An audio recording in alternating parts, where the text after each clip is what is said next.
السلام عليكم ورحمة الله وبركاته. إن الحمد لله نحمده ونستعينه ونستغفره ونعوذ بالله من شرور أنفسنا وسيئات أعمالنا. من يهده الله فلا مضل له ومن يضلل فلا هادي له وأشهد أن لا إله إلا الله وحده لا شريك له وأشهد أن محمدا عبده ورسوله.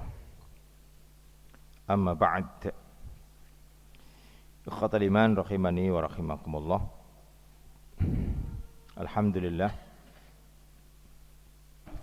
kita bersyukur kepada Allah Subhanahu wa taala atas segala karunia dan nikmat yang Allah Subhanahu wa taala berikan kepada kita, sehingga Allah Subhanahu wa taala mudahkan kita untuk berada di majelis yang mulia, tempat yang Allah Subhanahu wa taala cintai.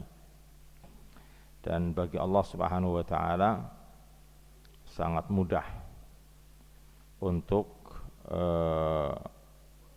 yakni menempatkan hambanya di mana yang Allah Subhanahu wa taala kehendaki. Maka keberadaan kita di sini tentunya terus kita ingatkan bahwa kita di sini adalah ikhlas karena Allah Subhanahu wa taala dalam rangka yakni mempelajari apa yang kita yakini untuk kita amalkan. Saudaraku yang saya cintai, kita masih melanjutkan pada membaca dan mentelaah kitab Al-Mulakhas fi syarhi kitab Tauhid, yakni sarah ringkas terhadap kitab Tauhid yang ditulis oleh Syekh Shalih Fauzan bin Abdullah Al-Fauzan hafizahullahu taala. Pada pertemuan yang lalu kita telah menyebutkan hadis dari Mu'ad bin Jabal sampai pada halaman 22 kalau tidak salah ya.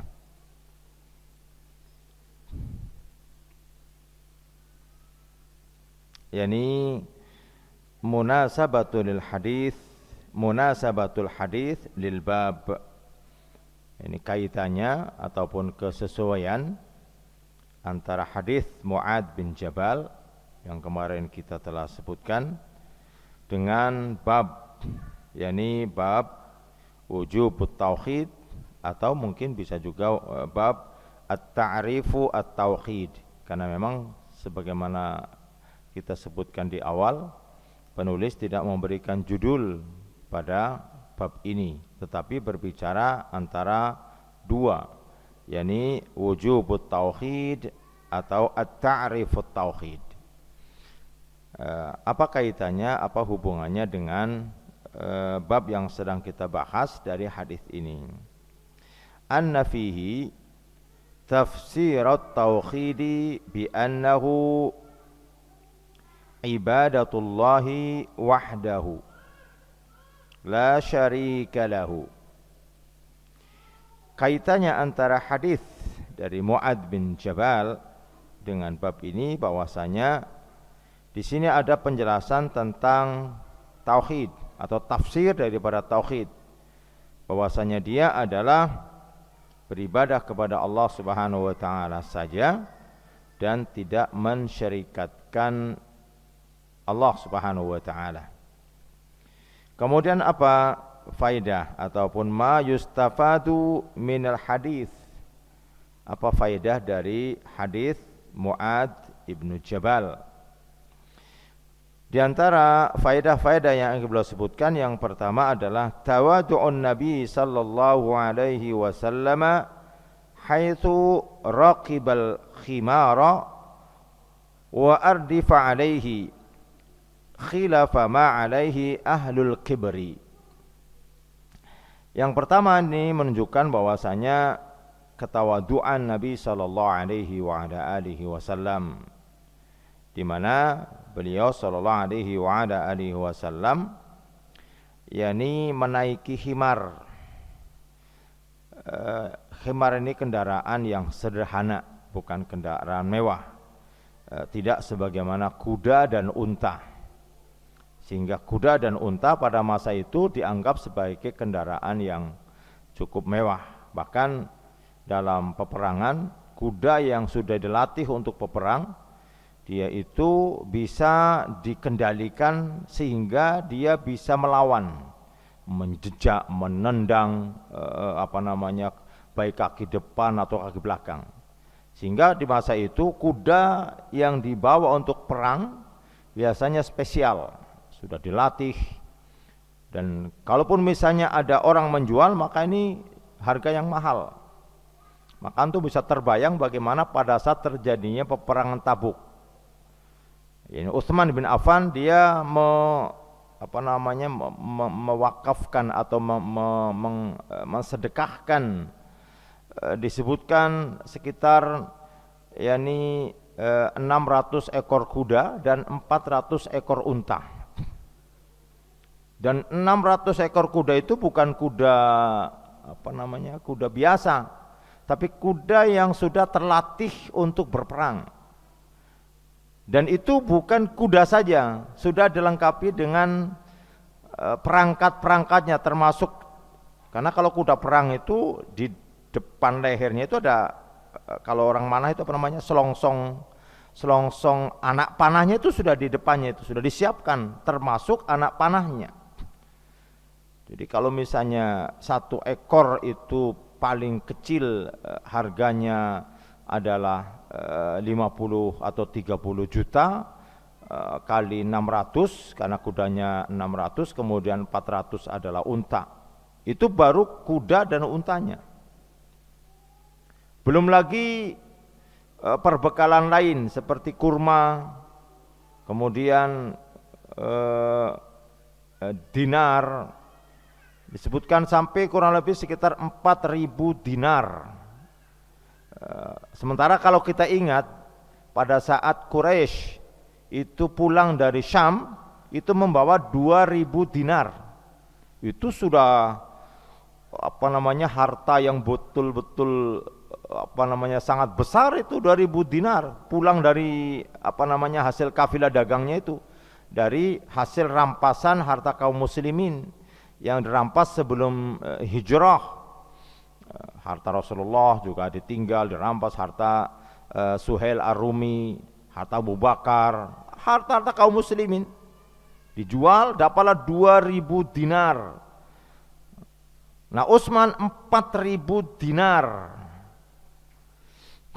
Nah, kalau dihitung ini sungguh jumlah yang mungkin kita katakan fantastis lah. Antum mau hitung nggak? Coba hitung. 1 dinar itu 4,25 kali 1.000, 4.250 kali 4, 4 kali 4, 16.000, 2,5-nya kali 4, 1 juta berarti 17.000 gram. Kalau 1 gramnya itu 500.000 dianggap harga murah. Nah, itulah, hitung sendiri itulah. Ini pedagang ini ya, pandai menghitung dia. Iya, itu jumlah yang subhanallah. Maka mungkin kira-kira bisa nggak sampai angka triliun? Mendekati lah ya. Itu subhanallah, fantastis. Taib. Nah, kita kembali ke kata khimar. Jadi khimar itu kendaraan yang sederhana. Kalau masa kini mungkin ya Honda CB lah gitulah. Honda CB ya. Honda klasik, Honda sangat sederhana sekali itu. Bukan model baru. Kemudian beliau juga membonceng Mu'ad bin Jabal di belakangnya. Maka beliau mengatakan khilafa ma alaihi ahlul kibr. Maka ini sangat berbeda dengan orang-orang yang memiliki sikap sombong pada masa itu. Orang-orang yang kaya di masa itu ada Umayyah bin Khalaf yang meninggal pada saat peperangan Badar. sehingga anaknya Safwan bin Khalaf itu dendam, tapi akhirnya masuk Islam setelah Fathul Mekah. Safwan bin Khalaf dendam sampai dia memerintahkan kepada siapa, masih ingat? Umair bin Wahab diutus karena dia berbisik-bisik, kalaulah bukan karena hutangku, kalaulah bukan karena tanggungan keluargaku, dan kalau bukan karena aku tidak memiliki kendaraan, niscaya aku akan pergi ke Madinah, aku bunuh Muhammad. Bisikan dia sendirian didengar oleh yakni Safwan bin Umayyah. Wah, langsung ditangkap, dibiayai semuanya, keluarga ditanggung, perjalanan kuda disiapkan, hutang dibayarkan. Rupanya sampai sana masuk Islam. Pulang lemeslah Safwan bin Umayyah. Dan akhirnya Umar bin Wahab menjadi dai di Mekah. Hanya memang sejarah beliau, perjalanan beliau tidak begitu banyak tercatat karena jauh dari kehidupan para sahabat, karena dia ada di Mekah ketika itu. Pada saat itu Mekah masih sangat jarang karena sebagian besar mereka hijrah ke Madinah. Sedikit orang yang di sana. Salah satu yang ada di sana itu kalau antum ingat adalah keluarga Habib bin Abi Balto'ah yang ada di sana. Yang sampai pada saat Fathul Mekah, Habib bin Abi Balto'ah dia seolah-olah berkhianat, karena dia membocorkan berita bahwa Rasulullah itu akan mengadakan penyerangan besar-besaran ke Mekah di tahun 8 Hijriah. Nah, yang masih tinggal salah satunya.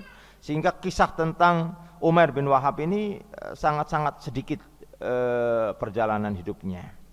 Taib, ini faedah yang pertama, yakni tentang tawaduknya Nabi SAW sampai tergambar seperti ini. Kemudian yang kedua, jawazul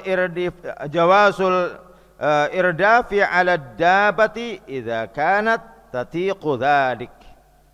Bolehnya memboncengkan kepada kendaraan atau kepada tunggangan manakala memang kendaraan itu, tunggangan itu mampu untuk membawanya.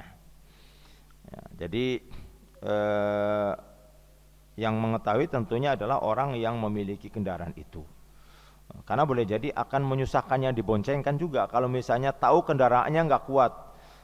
Begitu jalan gitu ya, baru jalan sekitar 100 meter mogok, nggak ada bengkel pula. Nah, karena saking beratnya yang dibawa misalnya.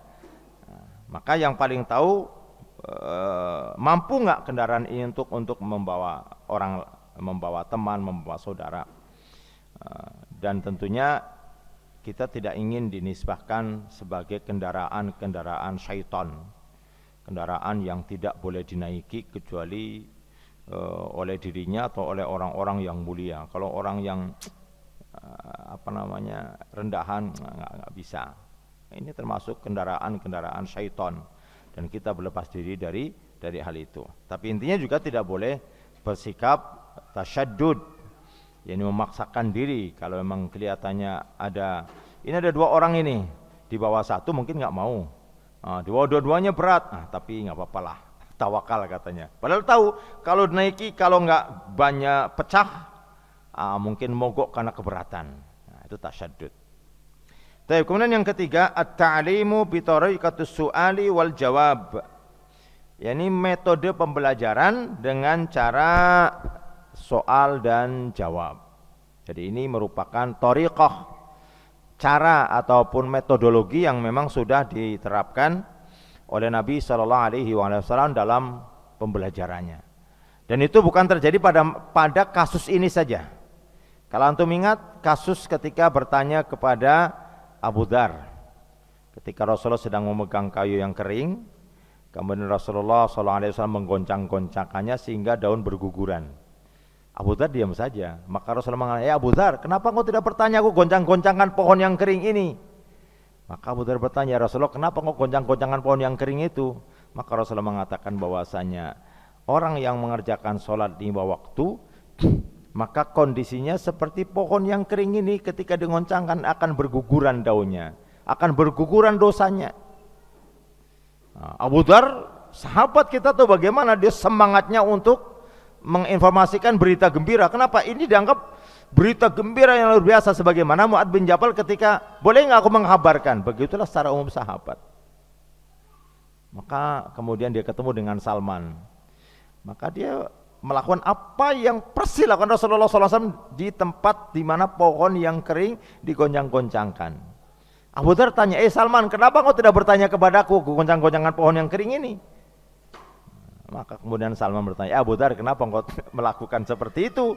Maka dia menceritakan, beginilah aku bersama dengan Rasulullah SAW saat Rasulullah memegang pohon yang kering, menggoncang-goncangkannya. Kemudian beliau bertanya kepadaku, Abu Dzar, kenapa kau tidak bertanya kenapa aku menggoncangkan, menggerakkan pohon yang kering ini?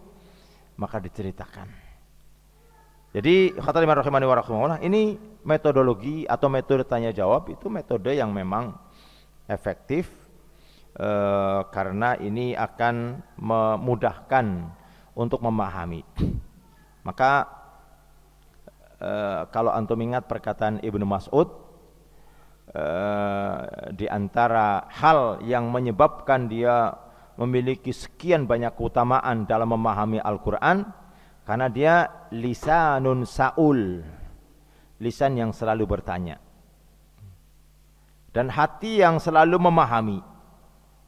Salah satunya lisanun sa'ul, artinya bertanya tentang sesuatu yang tidak dipahami, karena banyak bertanya juga dicela juga. Dalam hadis yang diriwayatkan Imam Tirmidzi, ada 3 hal yang Allah Subhanahu wa taala tidak menyukainya. Salah satunya adalah wa kasratus su'al, banyak bertanya. Maksud dari bertanya adalah bertanya yang tidak memberikan faedah, hanya mengisi waktu luang, hanya mengisi waktu kosong. Ini sering terjadi di komunitas-komunitas yang ya kita katakan tidak bermutu. Sekarang malah muncul komunitas baru namanya stand up. Yang penting orang tertawa, yang penting orang bergembira. Isinya kalau tidak dikatakan seluruhnya dusta, hampir banyak dustanya. Maka semoga Allah Subhanahu wa taala menghindarkan dari hal ini. Taib. Kemudian yang keempat, anna man su'ila amma la ya'lamu yanbaghi lahu ay yaqula Allahu a'lam. Bahwa sesungguhnya orang yang ditanya ketika dia tidak mengetahui apa jawaban dari sebuah pertanyaan, maka selayaknya baginya untuk mengucapkan Allahu a'lam. Kalau jawaban Mu'adz kemarin apa? Allahu wa rasuluhu a'lam. Kenapa? Karena ketika itu Rasulullah ada di depannya. Maka ini sebuah pelajaran pertama tentang betapa mereka para ulama itu cerdas. Jadi lafal ini digunakan kapan? Sehingga kalau antum baca sifat salat Nabi, salah satunya riwayat tentang tasyahud. Sehingga Syekh Albani dia merojihkan di masa kita hari ini mengucapkan ketika sholawat assalamu alan nabi, walaupun ini tidak sepi dari khilaf, karena yang namanya fiqh, namanya pemahaman itu pasti akan ada akwal, pendapat dari pendapat para ulama yang boleh jadi rujukannya satu, hadisnya satu, tapi sekian pendapat akan ada. Salah satunya itu, ini tentang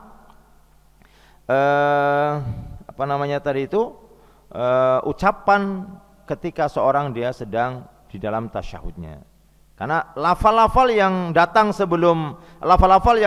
saat Rasulullah masih hidup, maka ucapannya menggunakan assalamu alayka ayyuhan nabiyyu dan seterusnya. Dan ini riwayat ketika Nabi Mi'raj, inilah yang disebutkan oleh hadis dari Abu Hurairah. Tetapi riwayat dari Aisyah ini ketika Rasulullah telah meninggal dunia menggunakan kalimat assalamu ala nabi. Tapi ini adalah setiap orang dia memiliki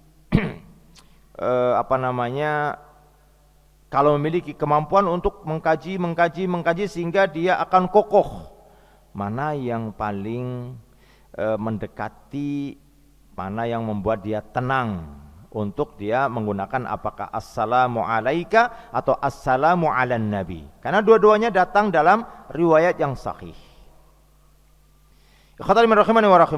Jadi kalimat Allahu a'lam ini ucapan umum.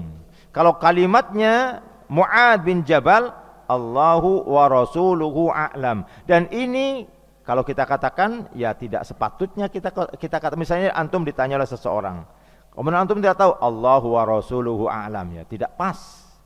Tapi cukup kita mengatakan kita cuma mengatakan Allahu a'lamu bis-shawab, atau cukup Allahu a'lam, Allah yang lebih mengetahui. Baik. Kemudian yang kelima, ma'rifatun haqqillahi 'alal 'ibadi wa huwa ayya'buduhu wahdahu la syarika lahu. Yani mengetahui hak Allah Subhanahu wa taala atas hambanya. Hak Allah Subhanahu wa taala atas hambanya maknanya apa? Kewajiban hamba kepada Allah Subhanahu wa taala, yakni ayya'buduhu wahdah, hanya beribadah kepada Allah Subhanahu wa taala saja. Tidak boleh satu pun jenis ibadah. Karena anwa'ul ibadati katsiratun, jenis dari ibadah itu begitu banyak. Begitu banyak. Bahkan dalam satu dalam satu aktivitas boleh jadi akan mengandung sekian cabang ibadah. Maka Allah Subhanahu wa taala terus memerintahkan kita untuk mengucapkan ihdinas siratal mustaqim, ihdinas siratal mustaqim. Karena banyaknya dibutuhkan hidayah. Jangan disangka kita bisa duduk di sini itu tanpa hidayah, enggak. Hidayah. Kalau hanya sekedar semata-mata karena kita kuat, banyak juga yang lebih kuat dari kita. Kalau semata-mata karena kita punya kendaraan, mungkin ada yang punya kendaraan Alphard, ada yang mungkin kendaraan seri baru, enggak juga. Ini kenapa? Hidayah Allah Subhanahu wa taala. Maka ucapan ihdinas siratal mustaqim kenapa bahkan menjadi rukun dalam salat. Enggak sah ketika seorang dia tidak membaca surat Al-Fatihah di dalam salatnya. Walaupun di sini ada khilaf di kalangan para ulama saat dia menjadi makmum dalam keadaan jahar. Jadi dalam hal ini pentingnya kita untuk menunaikan hak Allah dan kewajiban kita, yang ini merupakan hal yang terus dituntut dalam setiap detik. Karena kalau katakan dalam 23 jam lebih 59 detik kita mentauhidkan Allah, tapi dalam satu detik kita mengkufurkan, kita kufur dan kita syirik yang besar, maka tidak bermanfaat yang 23,59 detik, maka 24 jam. Nah, maka ibadah itu masuk sebenarnya dalam seluruh aktivitas. Hanya ada yang makhdah, ada yang ghairu makhdah. Maka setiap orang dituntut untuk terus belajar sehingga dia akan bisa memetakan yang makhdah itu bagaimana menyikapinya, yang ghairu makhdah bagaimana meresponnya. Karena kalau tidak boleh jadi akan terbalik. Yang ghairu makhdah diperlakukan sebagaimana yang makhdah, sementara yang makhdah diperlakukan sebagaimana yang ghairu makhdah. Maka ini sesuatu yang salah dan keliru. Kemudian yang keenam, anna man lam yatajannaba asyirka lam yakun atiyan bi ibadatillahi haqiqatan walau abadahu fi surati. Bahwa orang yang tidak menjauhi, meninggalkan kesyirikan, maka sebenarnya dia belum menunaikan, belum memenuhi, atia belum mendatangi, yakni beribadah kepada Allah secara hakiki. Jadi tidak secara hakiki dia mengibadati Allah Subhanahu wa taala, walaupun dia dalam bentuknya, gambarnya itu ibadah. Bentuk suaranya itu adalah ibadah, tapi ini tidak secara hakiki. Karena yang hakiki adalah seorang meninggalkan kesyirikan. Maka ini kayak seperti dua mata uang yang dia tidak bisa terpisahkan. Meninggalkan kesyirikan, maka seorang akan bisa ketika dia menunaikan ibadah akan diterima. Maka di ayat selanjutnya nanti akan disebutkan bahwa orang yang beriman adalah orang yang tidak mencampur adukan antara keimanannya dengan kesyirikan. Karena keimanan dia harus melawan, meninggalkan kesyirikan. Itu sebuah konsekuensi yang tidak bisa digabungkan. Kalau orang kita bilang seperti air dengan minyak. Walaupun dia bersama, dia tetap harus berpisah. Tapi ini perumpamaan yang tidak mutlak benar, karena bukan dalil.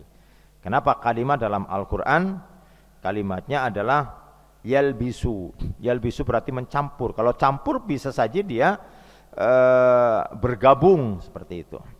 Taib. Kemudian yang ketujuh, fadlut tauhid wa fadlu man tamassaka bihi.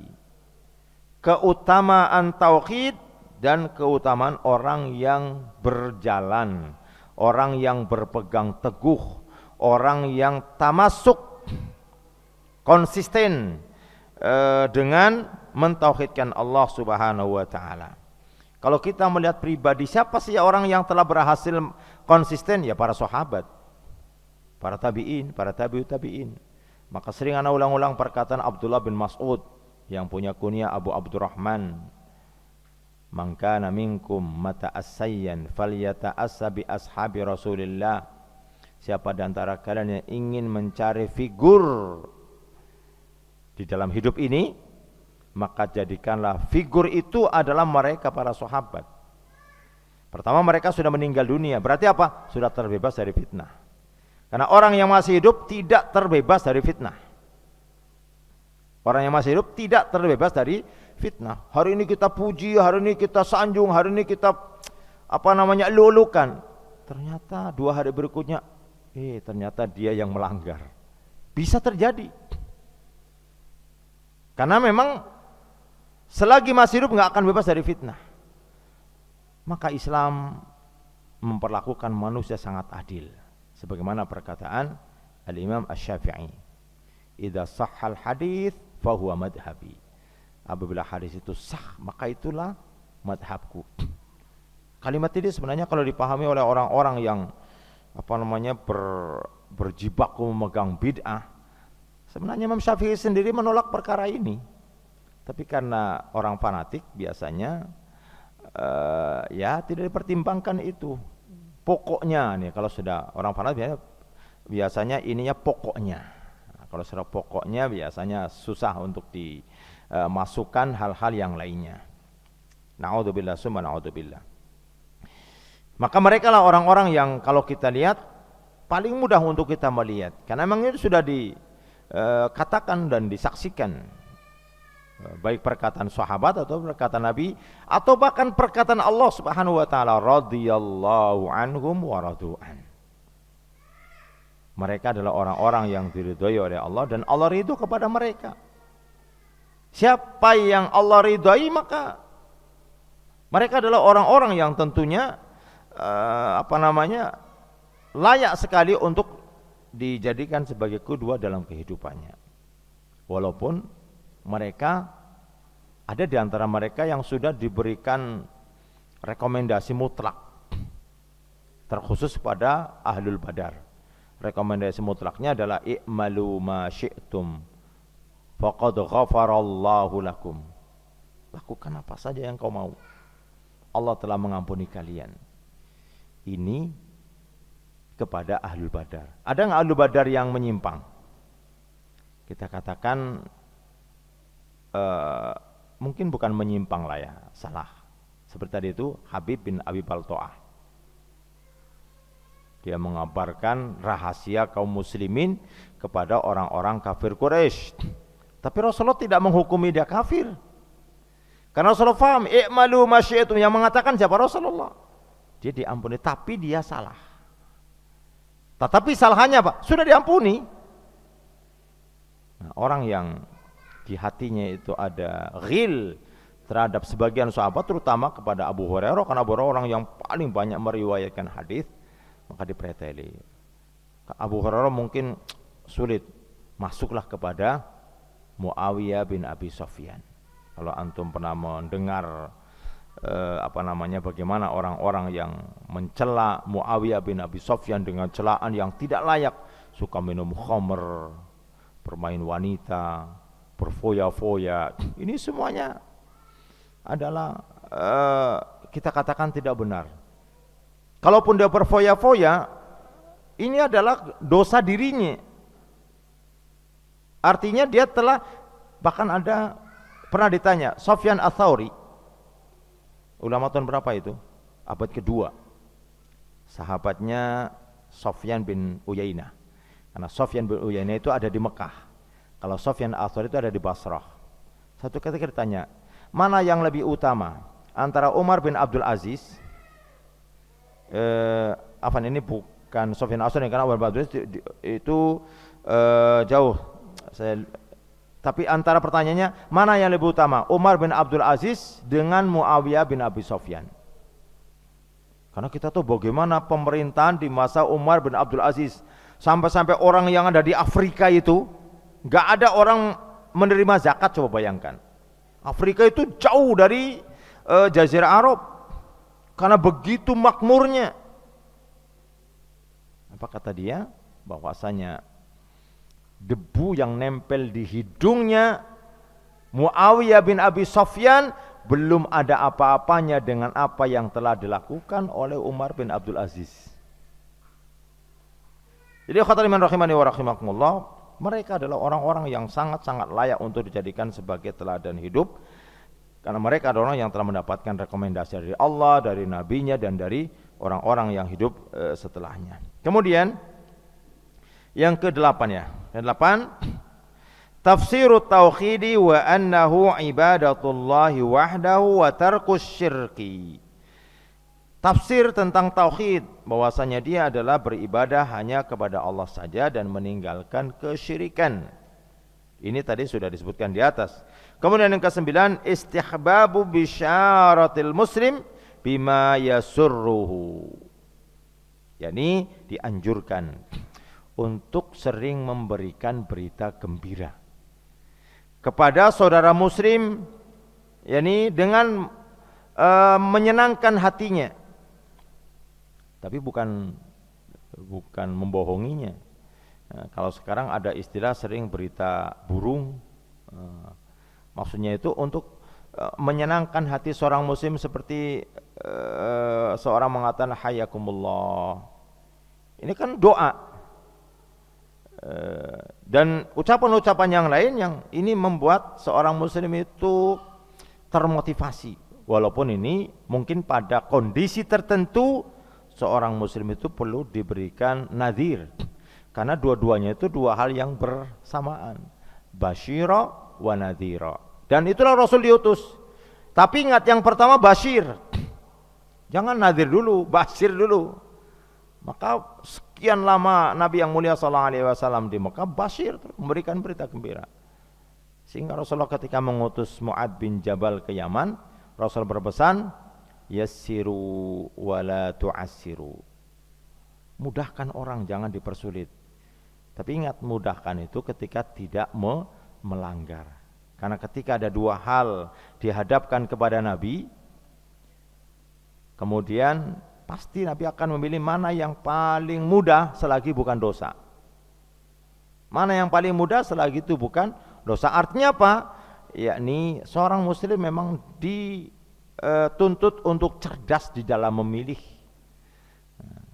Mana yang kira-kira lebih mudah, dan itu bukan sebagai sesuatu yang dosa, kecuali itu sesuatu yang dosa.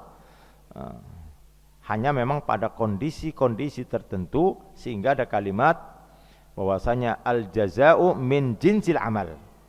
Maka Ali bin Abi Thalib itu kalau puasa, biasanya puasa sunnah itu lebih senang kalau pas musim panas. Kenapa? Musim panas itu siangnya lebih lama, itu kalau di Jazirah Arab. Jadi siang itu bisa sampai 16 jam. Saya teringat terakhir ketika umroh di tahun 2017, ya 2017, itu pas musim panas. Panasnya sampai 50 derajat di Bukit Uhud. Itu mungkin kalau ada pasir ya, kita bawa telur taruh di atasnya, tinggal nunggu 10 menit mungkin ambil sudah bisa dimakan itu. Panas luar biasa. Dan ternyata memang benar. Malamnya itu terasa bentar sekali. Malamnya terasa sebentar sekali. Jadi habis tarawih itu mungkin beberapa jam sudah, nggak lama lagi sudah azan subuh. Tapi siangnya panjang. Nah, Ali bin Abi Thalib seperti itu, senang ketika dia berpuasa sunnah pada saat musim panas. Karena dia merasa pahalanya akan lebih besar. Khatamul rahimani wa rahimakumullah. Jadi kembali di sini dianjurkan untuk lebih sering memberikan berita gembira atau memberikan berita yang membuat seorang muslim itu senang. Jangan suka menakut-nakuti, mengancam, kecuali memang pada kondisi-kondisi tertentu yang dengan itu seorang itu akan meninggalkan kalau itu sebuah perbuatan kedurhakaan atau perbuatan salah atau perbuatan penyimpangan dengan diancam. Kalau Rasul juga pernah 3 orang sahabat, saya masih ingat. 1 Ka'ab bin Malik, yang kedua Murarah, yang ketiga Hilal. Ini 3 orang ini ketika perang Tabuk dia nggak berangkat.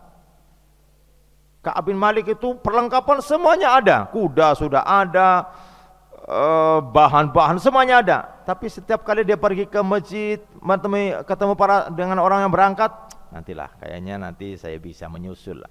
Sampai para sahabat sudah berangkat, akhirnya ketika Rasulullah itu sudah sampai satu di wilayah tertentu, Rasulullah bertanya, karena ada orang dari kejauhan kelihatannya datang. Rasulullah mengatakan, mudah-mudahan dia Ka'ab bin Malik.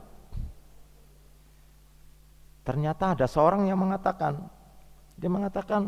Ka'ab bin Malik ini sudah kenakan dengan burdahnya, maksudnya pakaian-pakaiannya sudah kenakan dengan, karena musim panas waktu itu, panen kurma itu sedang bagus-bagusnya. Maka Sa'ad bin Ubadah dia mengatakan, alangkah jeleknya apa yang kau ucapkan. Tidak aku dapati Ka'ab bin Malik adalah seorang yang baik. Hanya memang ketika itu dia salah. Dan ini juga sebuah pelajaran syar'i. Jadi khataliman rahimani wa rahimakumullah, berita atau busro itu lebih didahulukan daripada nadhir, daripada ancaman ataupun peringatan. Bukan berarti tidak boleh. Kemudian yang ke-10, jawazu kitmanil ilmi lil maslahati. Bolehnya, ini bukan di situ terjemahnya apa, akhi? Di situ kitman terjemahkan apa?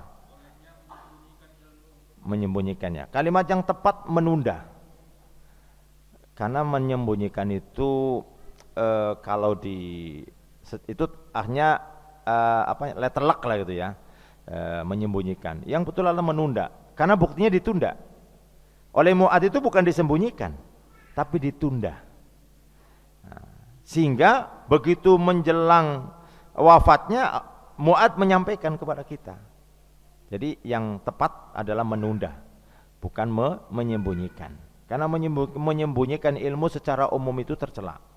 Secara umum menyembunyikan ilmu tercela. Hanya sehingga yang paling bagus adalah menunda. Nah, sehingga Mu'ad bin Jabal menunda. Sama juga dengan kita. Kadang-kadang ada anak kecil bertanya, misalnya anak kelas 1 ya misalnya ya, dia tanya misalnya, Ustadz, mani itu apa sih? Nah, kan susah mau jelaskan itu, nggak dijelaskan pertanyaan, dijelaskan artinya urainya kan panjang kan? Nah, maka gini aja lah, nanti kalau kamu sudah hafal juz 30, nanti Ustadz jelaskan. Jadi ada sisi lainnya Pak, dia akan kayaknya ini sesuatu yang berharga ini sehingga harus hafal juz 30 dulu. Nah, mungkin hafal juz 30 kan setelah selesai kelas 1 atau mungkin setelah selesai kelas 2. Nah, mungkin ternyata qadarullah misalnya dia lupa, ya sudah, mungkin akan ketemu lagi atau mungkin dia akan teringat pada waktu dia di kelas yang berikutnya. Nah, jadi ini guru ini bukan menyembunyikan ilmu, menunda. Kenapa? Karena kalaupun dijelaskan ketika itu manfaatnya belum terlalu signifikan, belum terlalu penting. Apalagi di pelajaran tertentu, pelajaran sains kalau salah ya, di kelas 4 sudah, walaupun kelas 4 mungkin sudah mulai sudah mulai ada pengenalan jenis kelamin gitu ya. Tapi ada kalanya mungkin bertanya, Ustadz, hubungan seks itu apa sih? Nah, kan ada semacam satu sisi bagus dia bertanya, tapi di sisi lain menjelaskannya kan kalau terlalu vulgar juga bahaya kan. Nah, maka mungkin menunda. Nah, ini yang dilakukan oleh Mu'adz bin Jabal. Ini menunda menyampaikan ilmu. Dan ini ternyata menjadi kaidah, sehingga perlu dalam pembelajaran itu ada kurikulum. Ada kurikulum, kelas 1 apa yang diajarkan, kelas 2 apa yang diajarkan, kelas 3 apa yang diajarkan. Bahkan lebih ekstrim lagi itu di Mauritania. Itu lebih ekstrim. Di Mauritania pokoknya anak di bawah 17 tahun dia tidak boleh belajar menulis. Dia hanya menghafal saja. Itu ekstrim itu. Mungkin kalau ada di kita mungkin sudah wah ini melanggar hak asasi anak. Di sana. Dan itu subhanallah, kalau antum pernah membaca tafsir namanya Adwaul Bayan, itu yang menulis dari sana itu Syekh Muhammad As-Sinkiti. Itu subhanallah. Dan mereka kalau mempelajari sebuah ilmu, ini di sana ya, itu sudah 1 sampai selesai. Saat dia sedang belajar nahwu nggak boleh belajar sorof, full 1 tahun misalnya. Ketika dia sedang belajar fikih nggak ada belajar yang lainnya sampai selesai. Taib. Jadi intinya di sini bahwasanya diperbolehkannya untuk menunda ilmu dalam rangka untuk mengambil maslahat, karena ada maslahat padanya. Kemudian yang terakhir, ta'addubal muta'allimi ma'a muallimihi, yakni adab penuntut ilmu kepada orang yang mengajarkannya. Di sana bagaimana Mu'adz bin Jabal ketika dia bersama dengan Nabi sallallahu alaihi wasallam, dan ketika ditanya apa jawabannya, dan bagaimana kegembiraan Mu'adz bin Jabal saat berita gembira ini dikhabarkan oleh Rasulullah sallallahu alaihi wasallam. Dia bertanya dulu, boleh enggak aku kabarkan? Enggak langsung dia berinisiatif untuk dia langsung beritahukan. Sehingga ini satu di antara sekian dari adab seorang penuntut ilmu terhadap orang yang mengajarkannya. Sudah Isa? Belum kan? Nah, kita lanjutkan dulu ya. Taib.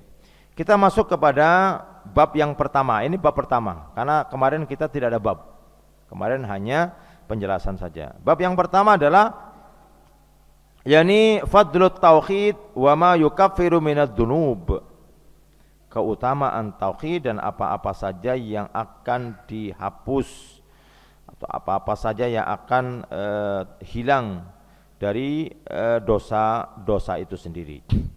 Wa qaulillahi ta'ala, Allah Subhanahu wa ta'ala berfirman, alladzina amanu wa lam yalbisu imanahum bidzulmin ulaika lahumul amnu wa hum muhtadun.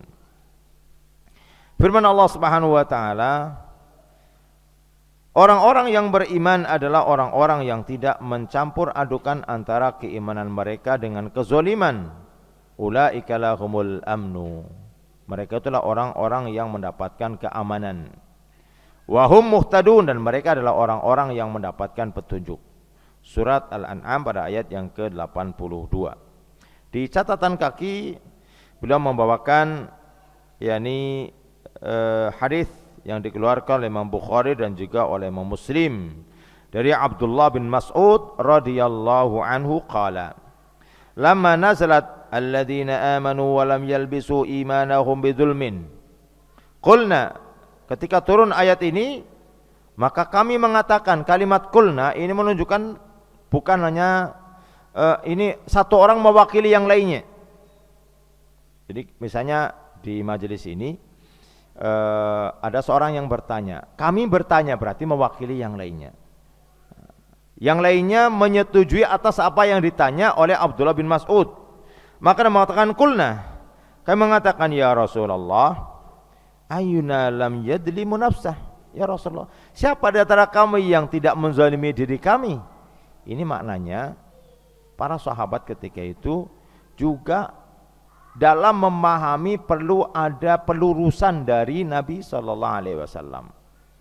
Tidak serta-merta dia orang Arab langsung otomatis paham dengan bahasa. Enggak, ada juga yang tidak dipahami karena ini bahasa wahyu, dan bahasa wahyu yang paling faham adalah Rasul sallallahu alaihi wasallam.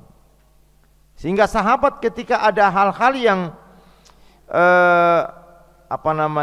dia tidak memahaminya, hanya ketika itu langsung mendapatkan pembenaran atau mendapatkan perbaikan dari Nabi sallallahu alaihi wasallam. Sehingga ketika mereka bertanya ayyuna lam yadlimu nafsah, siapa di antara kami yang tidak menzalimi diri kami? Karena mereka menganggap dulu dia pernah menzalimi orang lain berupa apakah mengambil harta ataukah memukul atau lainnya, kezaliman yang dipahami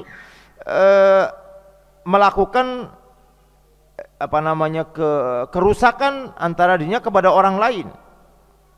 Qala, maka Rasulullah mengatakan laisa kama taqul, itu bukan sebagaimana yang kalian anggap, yang kamu katakan. Maka kemudian kalimat yalbisu imanahum bidzulmin ay bisyirkin, yakni dengan kesyirikan, tidak mencampur adukan antara keimanan dan kesyirikan.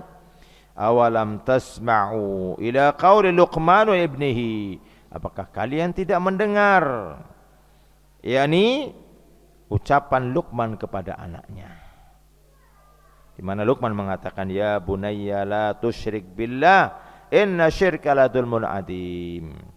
Wahai anakku, janganlah kamu mensyirikatkan Allah, sesungguhnya mensyirikatkan Allah itu yakni kesyirikan la dzulmun adzim, kezaliman yang paling besar. Nah, ini yang harus terus kita jadikan sebagai prioritas utama. Kesyirikan, kezaliman yang paling besar. Sehingga kita memohon kepada Allah Subhanahu wa taala agar kita terhindar dari hal tersebut. Munasabatu hadzal bab li kitabit tauhid,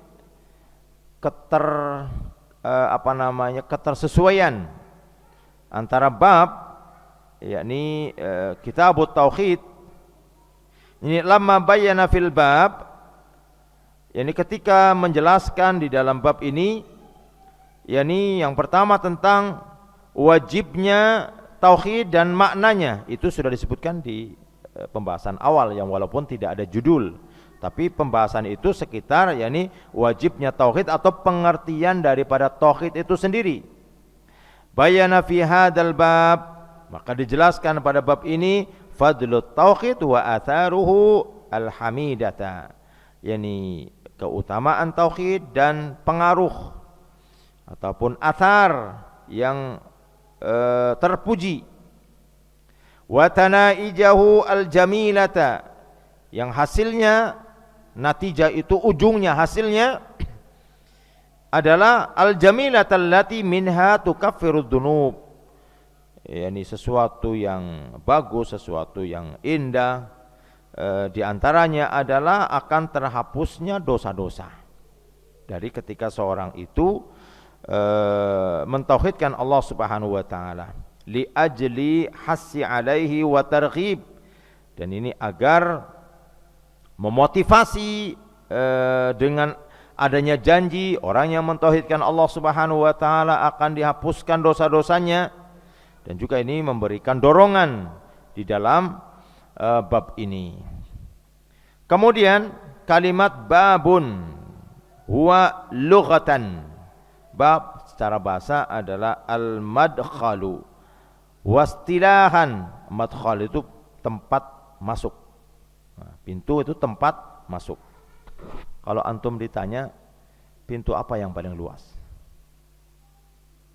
Pernah nggak datang pertanyaan gitu? Pintu apa yang paling luas?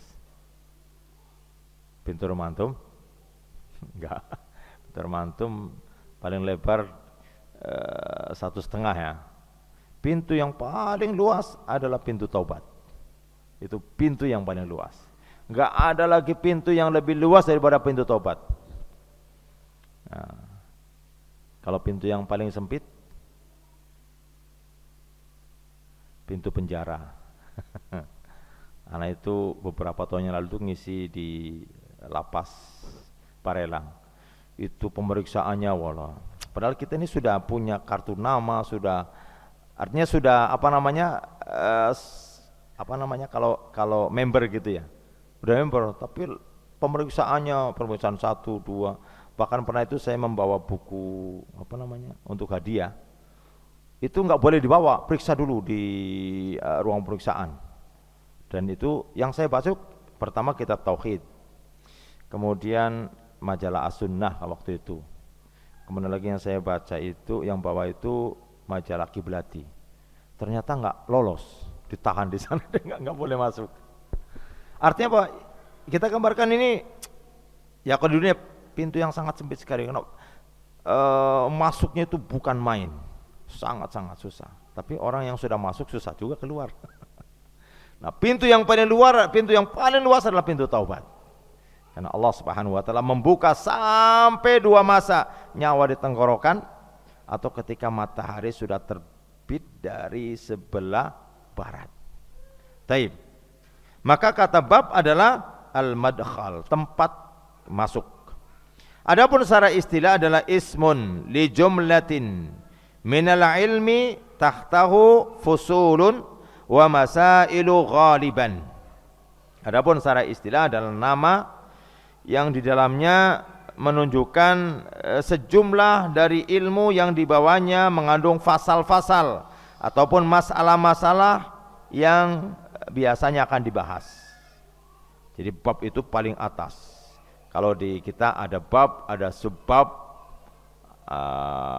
dan seterusnya. Kalau di dalam bahasa Arab biasanya ada kitab, juga ada kalanya kitabul jami'. Padahal itu ada di kitab. Kan Kitabul Bulughul Maram itu kan kitab. Kitabul Maram itu dalamnya ada kitabul hajj, ada kitabun nikah dan seterusnya. Dalam kitabun nikah itu ada fasal-fasal, fasal apa yang dibahas. Atau ada bab apa yang dibahas. Nah, dalam bab itu ada fasal-fasal sehingga menyangkut sekian fasal. Cuman ini umumnya adalah bahwasanya bab itu mengandung sejumlah ilmu yang di bawahnya ada fasal ataupun ada masalah-masalah yang akan dibahas secara umum. Kemudian yukaffiru ay at-takfiru fil lughah as-sitru wa taghtiyatu. As-sitru itu menutup, sama juga at-taghtiyatu menutup. Sehingga kata kufur ini digunakan juga untuk petani.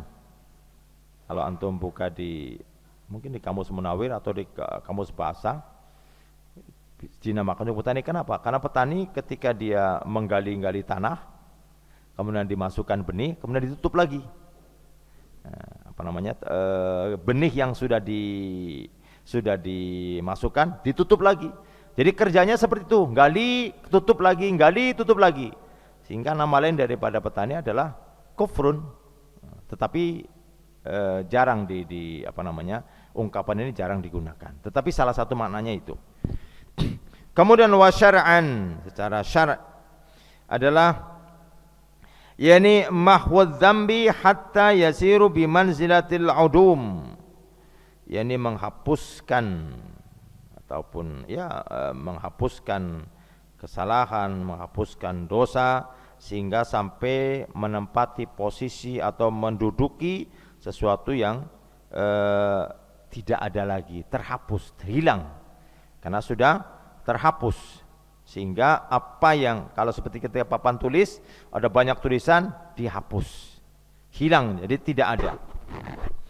Baik, kemudian minad dunub, min ini bentuknya adalah bukan min litab'id tetapi min bayaniyatun yang menunjukkan penjelasan, bayan, bukan litab'id, bukan menunjukkan min dari bagian.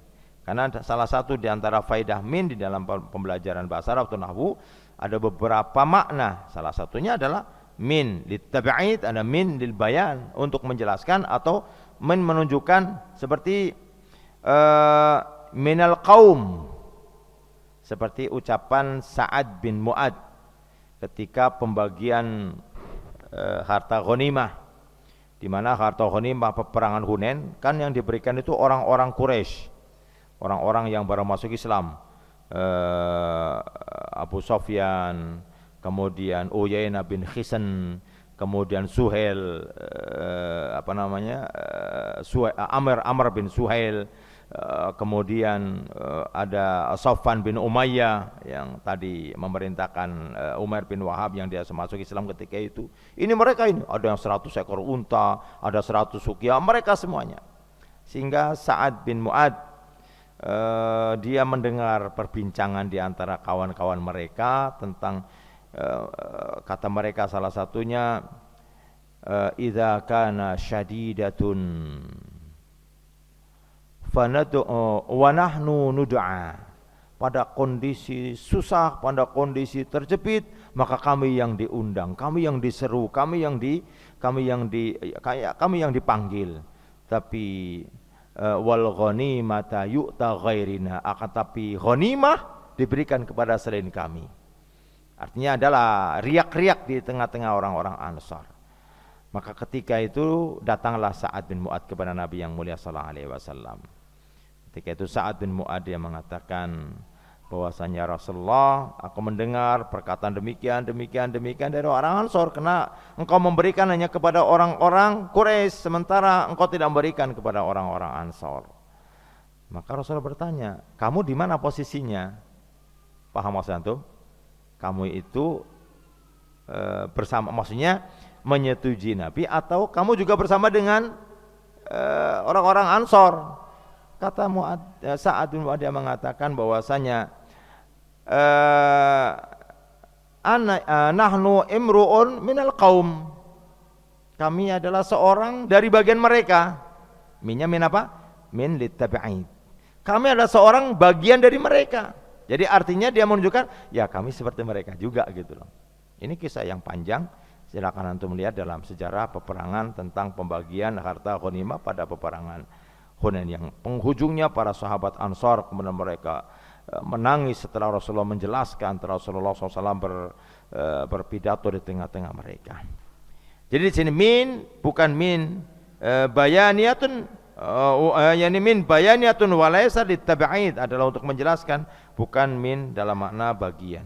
Wad-dunub, adapun ad-dunub adalah jam'u dambin wa huwa ma taqbahu aqibatuhu, adalah jamak daripada dosa-dosa, jamak daripada dosa, dambin, maka dia merupakan semua perkara yang berakibat buruk. Jadi ma taqbahu aqibatu, semua perkara yang berakibat buruk, maka dia masuk dalam kategori ad-dunub. Belum bisa kan? Udah. Taib. Insyaallah sampai di sini. Kita kayaknya tanggung terus ya, nggak bisa selesai satu bab ya. Tapi nggak apa-apa nih, insya Allah nanti kalau ana lupa di bagian mana ana berakhir, untuk mengingatkan. Ada pertanyaan? Bismillah.